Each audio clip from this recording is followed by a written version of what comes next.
Bismillahirrahmanirrahim. Assalamualaikum warahmatullahi wabarakatuh. Dengan Gigi Fordalam pada channel Gigi Berbagi. Hari ini kita akan mereview perangkat Aruba seri outdoor. Jenisnya adalah 275 RW Unified AP. Penampakannya seperti ini.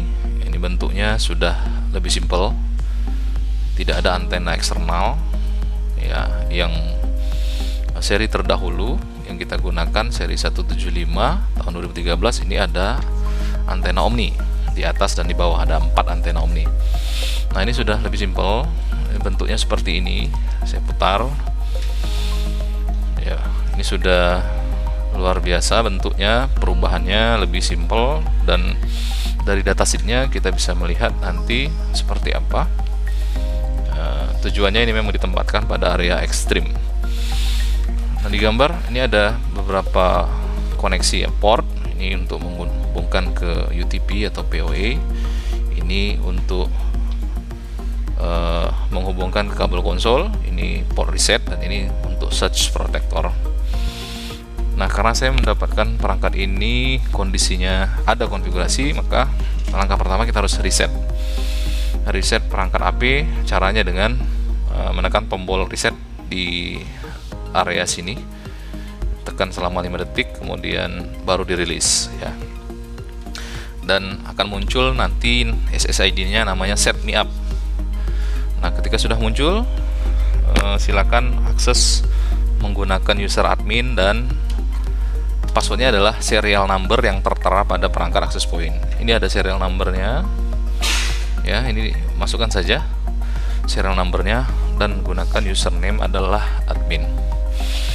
Kemudian jika sudah, maka akan muncul menu aplikasi controller yang menjadi bawaan si Aruba. Sebelumnya kita akan lihat dulu apa saja fitur yang dimiliki oleh perangkat ini. Saya tunjukkan seperti ini spesifikasinya. Ya, spesifikasi untuk outdoor seri 270 seri. Nah, pada video ini yang kita gunakan, yang gambar paling kiri, ada 3 jenis ya. Sebenarnya ada yang agak kecil, kemudian ada yang lebih pipih lagi. Spesifikasinya, dia bisa berjalan pada frekuensi 2,4 GHz dan 5 GHz. Ya, ini 5 GHz. Kemudian kita lihat spesifikasi yang lain.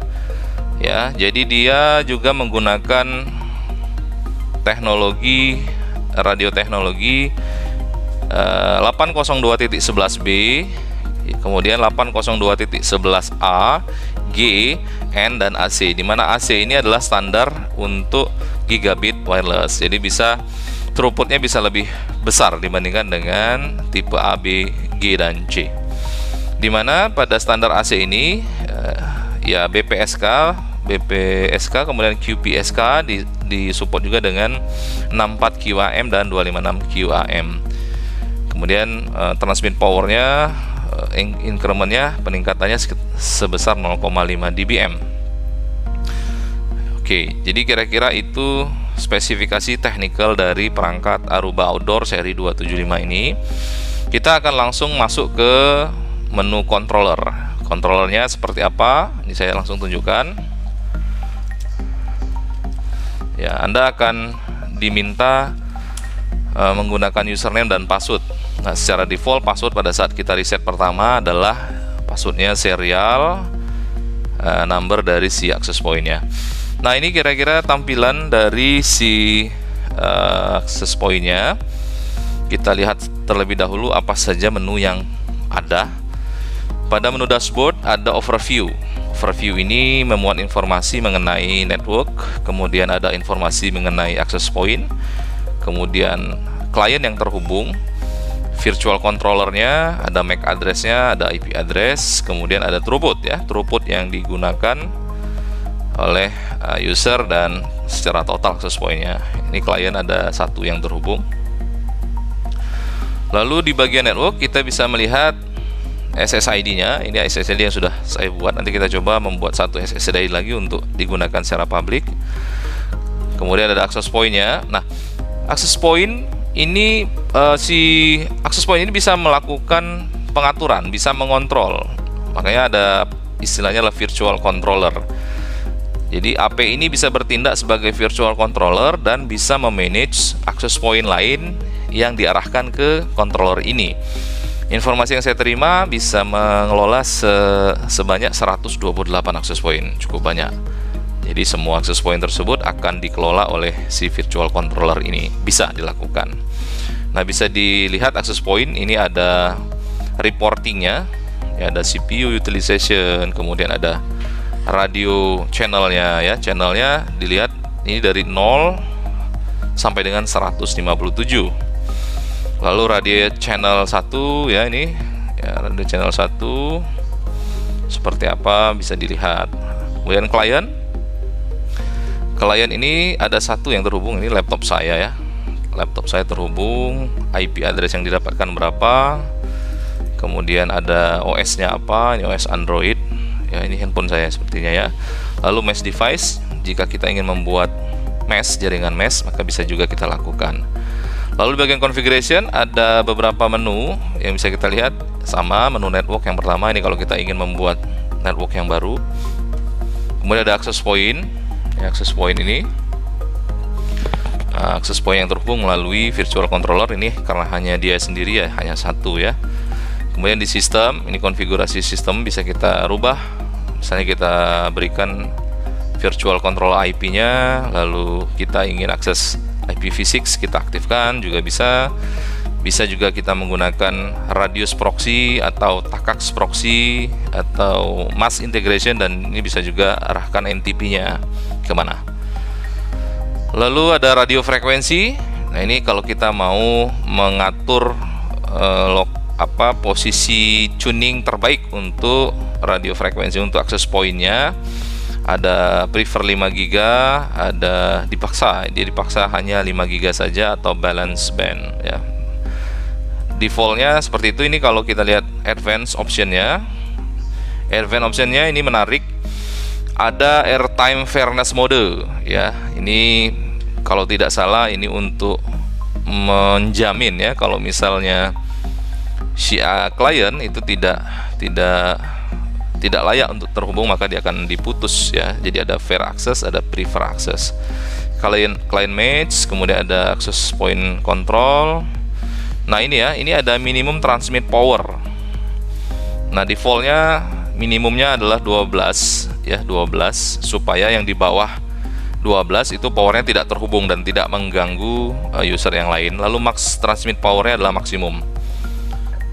Client aware scanning, dia lakukan proses scanning melihat rogue AP yang berada di sekitar access point tersebut. Lalu ada radio. Nah, ini ada 2,4 dan 5 GHz, ya, frekuensinya ada 2. Kemudian ada juga menu security. Security ini ada banyak, bisa menggunakan VLAN, kemudian ada firewall, ada blacklist, ada role, dan bisa menambahkan user juga di sini. Lalu juga ada IDS, ya, Intrusion Detection System, dilengkapi dengan IDS di sisi infrastruktur dan di sisi klien. Lalu routing, misalnya ini menambahkan routing, kalau dibuat IP-nya manual, ya, tambahkan static routing. Ada juga tunneling, kemudian jika ingin kita tunnel. Kemudian service, ya, di service-nya ada DLNA untuk multimedia dan lain-lain. Kemudian ada juga DHCP server. Nah, ini kita aktifkan apabila si klien akan menggunakan DHCP dari si access point. Tapi karena saya gunakan network Unila, maka DHCP ini tidak saya aktifkan. Lalu ada maintenance. Di maintenance ada beberapa menu yang muncul di situ, ya. Kita lihat ada about, ya, ini about-nya. Aruba operating system seri 275, versinya Aruba 8 versi 6.04, ya, websitenya ini. Kemudian firmware, ya, kita lihat firmware-nya seperti ini. Lalu configuration, ada configuration certificate. Nah, certificate ini saya aktifkan. Kenapa? Karena kita akan aktifkan autentikasi layanan captive portalnya. Secara default Aruba mengarahkan ke HTTPS, ya. Jadi kita gunakan SSL-nya Unila yang expire-nya masih lama, cukup lama. Ini bisa rekan-rekan lihat, expire-nya tahun 2021, masih lama. Kemudian ada convert. Nah, seperti biasa di perangkat Aruba ada 3 mode, ya. 3 mode ini ada 2 mode. Ada mode kampus dan ada mode standalone, ya. ada 3 ya, remote AP. Jika remote AP ini akan dia menjadi mobility controller dan memanage user di bawahnya. Lalu kampus AP ini jika modenya access point ini jadi kampus, maka dia akan diminta alamat controllernya, akan di handle oleh controller. Atau standalone AP, tidak tergabung dengan apapun, dia berdiri sendiri. Kemudian regulatory dan option. Oke, kira-kira itu menu dari sistem Aruba Virtual Controller yang dimiliki dan tertanam di sistem Aruba Outdoor ini. Kita akan membuat satu access point, satu SSID ya, satu SSID yang akan di open public. Jadi semuanya akan bisa akses internet melalui SSID ini. Ya, dari yang sudah ada kita akan tambahkan satu. Klik tombol tambah di sini plus. Kita berikan namanya adalah free access ya, free access at Unila. Kemudian tipenya wireless, primary usage-nya kita buat modenya adalah GES. Klik tombol next. Nah, ini yang saya sudah jelaskan sebelumnya, ada 2 mode. Jika klien akan menggunakan virtual control manage, maka Anda harus aktifkan DHCP. Tapi karena kasusnya di Unila, kita sudah punya DHCP server sendiri dan assignmentnya juga dari network eksternal. Jadi kita pilih network assign. Filanya adalah default. Kemudian klik tombol next. Nah, ini yang perlu diperhatikan. Secara default, ketika Anda membuat sebuah network pada perangkat Aruba dengan OS seri 8, maka Enhance Open ini akan default aktif. Dari pengalaman saya, Enhance Open ini digunakan untuk memaksa semua klien itu menggunakan WPA 3 ya, untuk security-nya menggunakan WPA versi 3. Makanya ini harusnya dimatikan saja, di off-kan saja, di disable ya, disable agar SSID ini broadcast nanti itu bisa dibaca oleh users dan bisa digunakan. Lalu splash page ini gunanya untuk autentikasi, ada 5 mode ya. Internal, autentikasi internal, atau internal acknowledgement, atau eksternal, atau Facebook, atau none. Kita lihat kalau dia internal authenticate, dia akan meminta captive portalnya seperti apa, lalu autentikasinya akan dilarikan kemana. Kemudian yang acknowledge ini hanya pemberitahuan saja ya, diberitahukan. Kemudian ini kalau saya arahkan ke web Unila ketika user sudah berhasil akses. Bisa juga Facebook, saya belum coba di Facebook apakah bisa atau enggak ya, kita pilih saja internal acknowledgement. Kemudian klik tombol next dan finish. Maka seketika itu juga access point pun akan muncul ya, seharusnya sudah muncul di sisi user dan bisa digunakan secara public. Kita coba saja, ini dari laptop saya ya, kita lihat apakah free access at TIK tadi itu sudah muncul ya. Kita refresh kembali, free access at TIK, free access. Oke, kita lihat ini public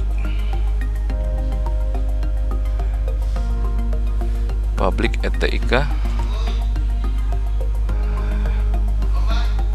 ya, kita tunggu ya. Ini dia, ini sudah muncul di handphone saya. Kita coba dari laptop. Nah, ini dia ya. Jadi ini SSID-nya sudah muncul dengan nama free access at Unila. Kita coba langsung sambungkan saja, kita connect. Seharusnya IP address yang saya dapati itu menggunakan network Unila. Ya, ini dia ya. Ini sudah muncul dan dia meminta acknowledgement. Jadi alamatnya ini diberikan captive portal.unila.cid. Ini menggunakan SSL-nya Unila. SSL-nya Unila. Nah, ini dia dari GeoTrust. GeoTrust ini berlaku hingga tahun 2021. Setiap user yang menghubungkan ke access point free access ini harus acknowledge dulu, harus terima dulu ya, harus klik accept dulu, baru dia bisa menggunakan akses internet ya, seperti ini, google.com ya. Kita lihat IP addressnya, IP config. Seharusnya saya mendapatkan IP address dari Unila. Nah, ini dia ya, ini sudah dapat alamat alokasi address dari Unila 10.10.101.35. Ini adalah VLAN GSG.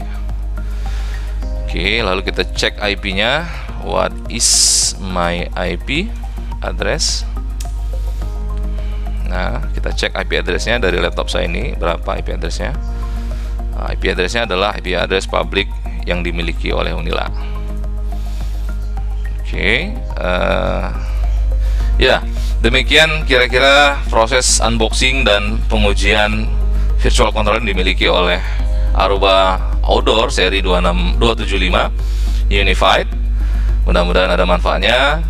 Kita lihat lagi pada video berikutnya bagaimana jika dibebani dengan banyak user. Terima kasih sudah menonton. Jangan lupa like and subscribe. Saya Rizal. Assalamualaikum warahmatullahi wabarakatuh.